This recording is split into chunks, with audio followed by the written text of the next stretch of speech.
ನಮಸ್ಕಾರ. Sunday special ಏನಪ್ಪ ಮಾಡೋದು ಅಂದ್ಕೊಂಡಿದ್ದೆ. ಬೆಂಡೆಕಾಯಿ ಇದೆ.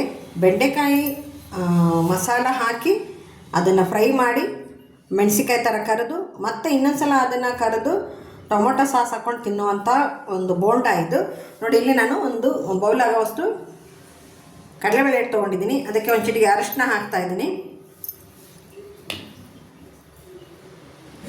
ಹಾಗೆ ಒಂದು ಸ್ಪೂನ್ ಆಗೋವಷ್ಟು ಖಾರದ ಪುಡಿ ಹಾಕ್ತಾಯಿದ್ದೀನಿ. ಇದಕ್ಕೆ ನೋಡಿ ನಾನು ಜೀರಾ ಮತ್ತು ಅಜ್ವಾನ್ ಪೌಡ್ರ್ ಇದೆ, ಅದನ್ನು ಹಾಕ್ತಾಯಿದ್ದೀನಿ ನೋಡಿ. ಇದನ್ನು ನಾನು ಮತ್ತೆ ಬೆಂಡೆಕಾಯಿ ಒಳಗೆ ಹಾಕ್ತೀನಿ. ಹಾಗೆ ರುಚಿಗೆ ತಕ್ಕಷ್ಟು ಉಪ್ಪು. ಇವೆಲ್ಲವನ್ನು ನಾನು ಮಿಕ್ಸ್ ಮಾಡಿಬಿಡ್ತೀನಿ. ಮಿಕ್ಸ್ ಮಾಡಿ ಬೋಂಡ ಹಿಟ್ಟಿನ ಹದಕ್ಕೆ ಕಲಿಸ್ಕೊಂಡ್ಬಿಡ್ತೀನಿ ನೋಡಿ. ತುಂಬ ಚೆನ್ನಾಗಿರುತ್ತೆ. ಈಗ ಅದರಲ್ಲೂ ಈ ಮಳೆಗಾಲದಲ್ಲಿ ಟೀ ಟೈಮ್ ಸ್ನ್ಯಾಕ್ಸ್ ಅಂತಾರಲ್ಲ, ಈವ್ನಿಂಗ್ ಸ್ನ್ಯಾಕ್ಸು, ಆ ಥರನ ಮಕ್ಕಳಿಗೆ ಮಾಡಿಕೊಡ್ಬೋದು. ಮಕ್ಕಳಿಗೆ ಅಂತ ಇಲ್ಲ, ನಿಮಗೂ ಸಹ ಒಳ್ಳೆಯದು. ಅಲ್ಲಿ ನೋಡಿ ಬೆಂಡೆಕಾಯಿ ತೊಗೊಂಡಿದ್ದೀನಿ. ಆಲ್ಮೋಸ್ಟ್ ಆಗಲೇ ಅದನ್ನು ನೀರಲ್ಲಿ ಹಾಕಿ ವಾಶ್ ಮಾಡಿ ಸ್ವಲ್ಪ ಟರ್ಕಿ ಟವಲ್ ಮೇಲೆ ಹಾಕಿದ್ದೀನಿ.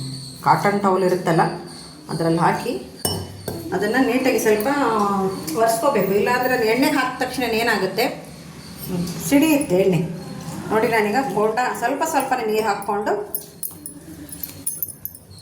ಬೋಂಡ ಹಿಟ್ಟಿನ ಅದಕ್ಕೆ ಕಲಿಸ್ತೀನಿ. ಚೆನ್ನಾಗಿರುತ್ತೆ ಕಣ್ರಿ. ನಾನು ಒಂದು 2-3 ಸಲ ಟ್ರೈ ಮಾಡಿದ್ದೀನಿ. ಇದನ್ನು ಟ್ರೈ ಮಾಡಿ ಆಮೇಲೆ ನಿಮಗೆ ತೋರಿಸ್ತಾ ಇದ್ದೀನಿ.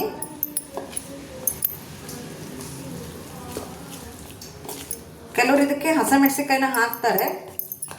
ಮಕ್ಕಳು ತಿನ್ನೋದಲ್ಲ ಅಂದ್ಕೊಂಡು ಹೇಳಿ ನಾನು ಖಾರ ಪುಡಿ ಮಿಕ್ಸ್ ಮಾಡಿದ್ದೀನಿ. ಮನೆಯಲ್ಲಿ ವಯಸ್ಸಾದವರು ಇರ್ತಾರೆ, ಹಾಗೆ ತುಂಬ ಖಾರ ತಿನ್ನೋದ್ರಿಂದ ಮಳೆಗಾಲದಲ್ಲಿ ಸೇಫ್ಟಿ ಅಲ್ಲ ಅಂದ್ಕೊಂಡು ಖಾರ ಪುಡಿನ ಬಳಸ್ತಾ ಇದ್ದೀನಿ. ಇದು ಒಂದು 5 ನಿಮಿಷ ನೆಂದು ಬಿಡಲಿದ್ದು ಸೈಡ್ಗಿಡ್ತೀನಿ.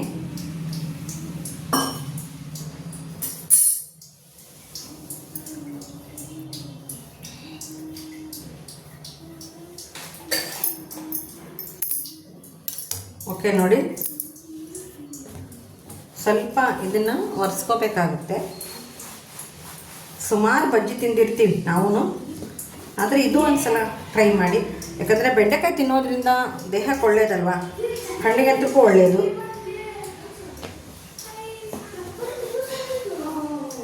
ನೋಡಿ ಸ್ವಲ್ಪ ಒಣಗಿನ ಥರ ಆಯಿತು ಒರೆಸೋದ್ರಿಂದ.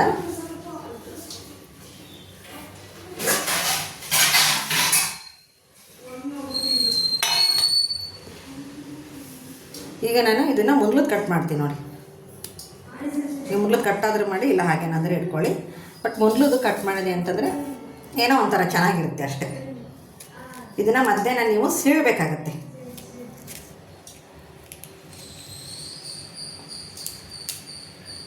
ನೋಡಿ ಈ ರೀತಿ ಮಧ್ಯಾಹ್ನ ಎಲ್ಲ ಬೆಂಡೆಕಾಯಿನ ಸೀಳ್ಕೊಂಬಂದ್ಬಿಡ್ತೀನಿ.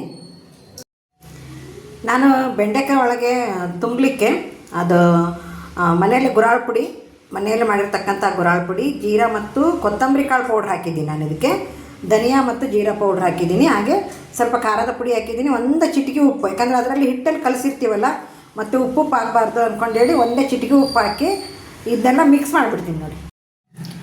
ಆ ಮಸಾಲೆಗೆ ನಾನು ಸ್ವಲ್ಪ ನೀರು ಹಾಕಿ ಕಲಿಸ್ಕೊಂಡಿದ್ದೀನಿ.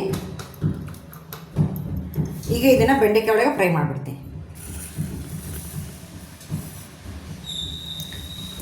ಬೆಂಡೆಕಾಯಿ ಒಳಗೆ ತುಂಬ್ತೀನಿ ನೋಡಿ. ಸ್ವಲ್ಪ ಇಷ್ಟೇ ತೊಗೊಂಡು ಸುಮ್ಮನೆ ಹಿಂಗೆ ಹಚ್ಚಿ, ಯಾಕಂದರೆ ಆಲ್ರೆಡಿ ಅದು ಹಿಟ್ಟಿನೊಳಗೆ ಎಲ್ಲ ಪದಾರ್ಥ ನಾನು ಹಾಕಿರ್ತೀನಲ್ಲ. ಮೇಲೆ ಮತ್ತೆ ಇದಕ್ಕೆ ನಾವು ಟೊಮೊಟೊ ಸಾಸ್ನ ಉಪಯೋಗಿಸ್ತೀವಿ ನೋಡಿ. ನಾನು ಹಿಟ್ಟನ್ನು ಈ ರೀತಿ ಒಂದು ಗ್ಲಾಸ್ ಒಳಗೆ ಹಾಕ್ಕೊಂಡಿದ್ದೀನಿ, ಬೇಗ ಆಗುತ್ತೆ ಅಂತಂದೇಳಿ. ಈಗ ಎಣ್ಣೆ ಕಾಯಕ್ಕೆ ಇಟ್ಟಿದ್ದೀನಿ. ಬೋಂಡ ಕರಲಿಕ್ಕೆ ಎಷ್ಟು ಎಣ್ಣೆ ಬೇಕೋ ಅಷ್ಟು, ತೀರಾ ಕಡಿಮೆ ಎಣ್ಣೆ ಹಾಕಬೇಡ್ರಿ, ಯಾಕಂದರೆ ಬೋಂಡ ನೀಟಾಗಿ ಬೇಯಲ್ಲ. ಅದಕ್ಕೋಸ್ಕರ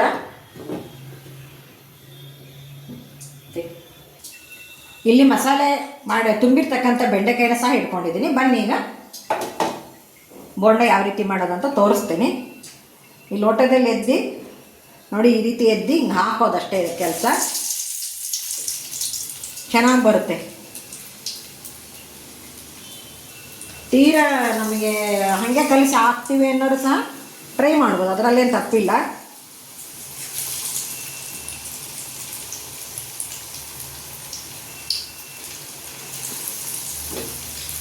ಮೆಣಸಿನ್ಕಾಯಿ ಬೋಂಡ ಎಲ್ಲರೂ ಮನೇಲಿ ಮಾಡಿರ್ತೀರ ಆಲ್ಮೋಸ್ಟ್. ಬೆಳಗಿನ ಟಿಫನ್ಗೆ ಆಗಲಿ ಸಾಯಂಕಾಲ ಸ್ನ್ಯಾಕ್ಸಿಗಾಗಲಿ ಮಾಡಿರ್ತೀರ. ಇದನ್ನೂ ಒಂದ್ಸಲ ನೀವು ಹೊಸ ರುಚಿ ಅನ್ಕೊಂಡು ಹೇಳಿ ಟ್ರೈ ಮಾಡಿ.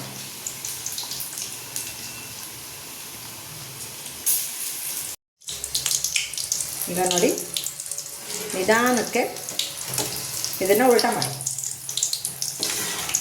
ಚೆನ್ನಾಗಿ ಬೇಯಬೇಕಲ್ಲ, ಒಳಗಿರೋ ಬೆಂಡೆಕಾಯಿನೂ ಬೇಯಬೇಕು, ಹಾಗೇನೆ ಹಿಟ್ಟನ್ನು ಬೇಯಬೇಕಲ್ಲ. ವರುಣ ವರುಣ ವರುಣ ವರುಣ ಜಗಿಯೋ ಜೋಡಿ ಜೊತೆಗೆ ಬಂದ ವರುಣ ಬಂದ ವರುಣ ವರುಣ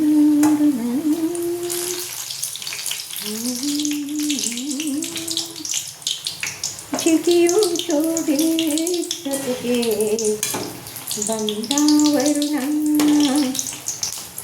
ಶ್ರೀಲೀಲಾ ಸಾಂಗ್ಸು ಇನ್ನೊಂದು ಚಾನಲ್ನಲ್ಲಿ ನಿನ್ನೆ ಒಂದು ಮ್ಯೂಸಿಕ್ ಸಮೇತ ಹಾಡನ್ನು ಅಪ್ಲೋಡ್ ಮಾಡಿದ್ದೀನಿ, ದಯವಿಟ್ಟು ನೋಡಿ.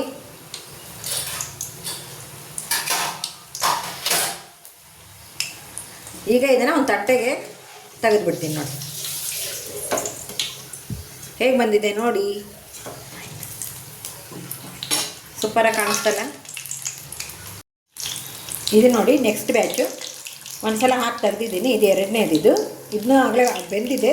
ಇದನ್ನ ತೆಗೆದುಬಿಡ್ತೀನಿ ಒಂದು ತಟ್ಟೆಗೆ. ಇದು ಪ್ರೊಸೀಜರ್ ಇಲ್ಲಿಗೆ ಮುಗಿಲಿಲ್ಲ. ಇದು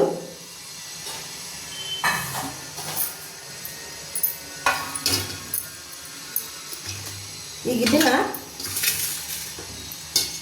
ಈ ಒಂದು ಬೋಂಡ ಇರುತ್ತಲ್ಲ, ಈ ರೀತಿ ನಾವು ಒಂದು 3 ಪೀಸ್ ಮಾಡ್ಕೋಬೇಕಾಗತ್ತೆ. ನೋಡಿ,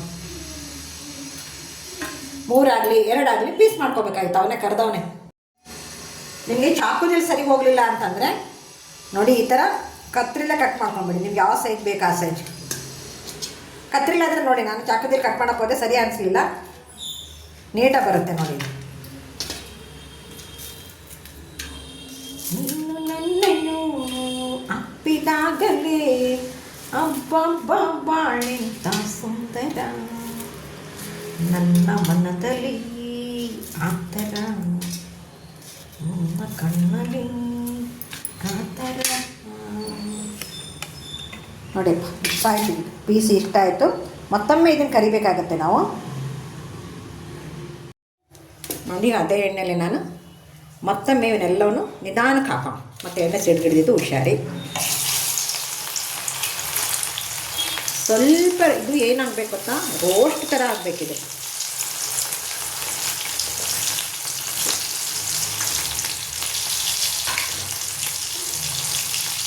ಸ್ವಲ್ಪ ಜೋರೂರೇ ಇಟ್ಕೊಂಬಿಡಿ.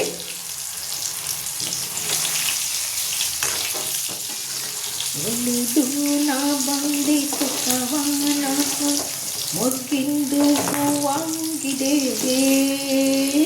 ಸರಸಾನಿ ಕಂಡೆ ಸನಿ ಯಾಕಿಂತ ಮಾತಾಡಿದೆ. ಸ್ವಲ್ಪ ಇದು ನೋಡಿ, ಇನ್ನೂ ಕೆಂಪಗಾಗಬೇಕಿದು. ವಿಡಿಯೋದಲ್ಲಿ ಕಾಣ್ತಾ ಇರ್ಬೋದು ನಿಮಗೆ. ಬೇಗ ಆಗುತ್ತಿದ್ದು. ನಾನು ಒಬ್ಬಳೇ ವಿಡಿಯೋ ಮಾಡ್ಕೊತಾ ಇದ್ದೀನಿ ಅಂತಂದರೆ ಲೇಟ್ ಅನಿಸ್ಬೋದು ನಿಮಗೆ. ಬಟ್ ಇದು ಒಂದು 5 ನಿಮಿಷಕ್ಕೆಲ್ಲ ಒಬ್ಬರು ಯಾರೋ ಹೆಲ್ಪರ್ ಇದ್ರು ಅಂತಂದರೆ ಒಂದು 5 ನಿಮಿಷಕ್ಕೆಲ್ಲ ಆಗಿಬಿಡುತ್ತೆ. ಇದು ಮಸಾಲೆ ರೆಡಿ ಇಟ್ಟು ಹಿಟ್ಟು ಕಲಸಿದ್ವಿ ಅಂತಂದರೆ ತುಂಬಾ ಬೇಗ ಆಗಿಬಿಡುತ್ತೆ. ನೋಡಿ, ಈ ರೀತಿ ಆಯ್ತಿಗಿದೆ. ಯಾಕಂದರೆ ಬೆಂಡೆಕಾಯಿ ಒಳಗೆ ಇನ್ನೂ ಸ್ವಲ್ಪ ಫ್ರೈ ಆದಂಗೆ ಆಯ್ತಲ್ಲ, ಅವಾಗ ಇನ್ನೂ ರುಚಿ ಬರುತ್ತೆ ನೋಡಿ.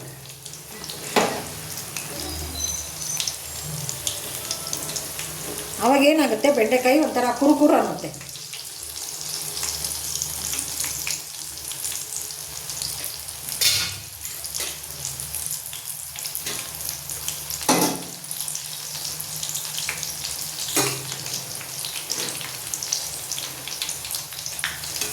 ನೋಡಿದ್ರಲ್ಲ, ಈ ರೀತಿ ಕೆಂಪಾಗಬೇಕು. ನೋಡಿ ನಾನು ತಟ್ಟೆಗೆ ತೆಗೆದುಬಿಡ್ತೀನಿ. ನಿಮ್ಗೆ ಬೆಂಡೆಕಾಯಿ ಕಾಣಿಸ್ತಾ ಇರ್ಬೋದು ವಿಡಿಯೋದಲ್ಲಿ, ಒಳಗೆಲ್ಲ ಎಣ್ಣೆಗೆ ಹೋಗಿರುತ್ತಲ್ಲ, ಚೆನ್ನಾಗಿ ಕರೆದಿರುತ್ತೆ.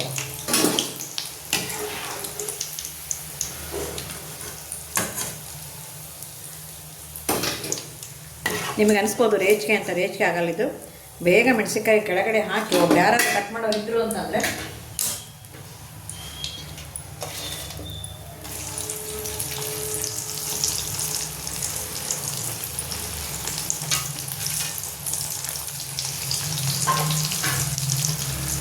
ನಿಮಗೆ ಮತ್ಯಾವ ಹೊಸ ಥರದ ಬಜ್ಜಿ ಬರುತ್ತೆ ಅಂದ್ಕೊಂಡೇಳಿ ನನಗೆ ಕಮೆಂಟ್ ಮೂಲಕ ತಿಳಿಸಿ.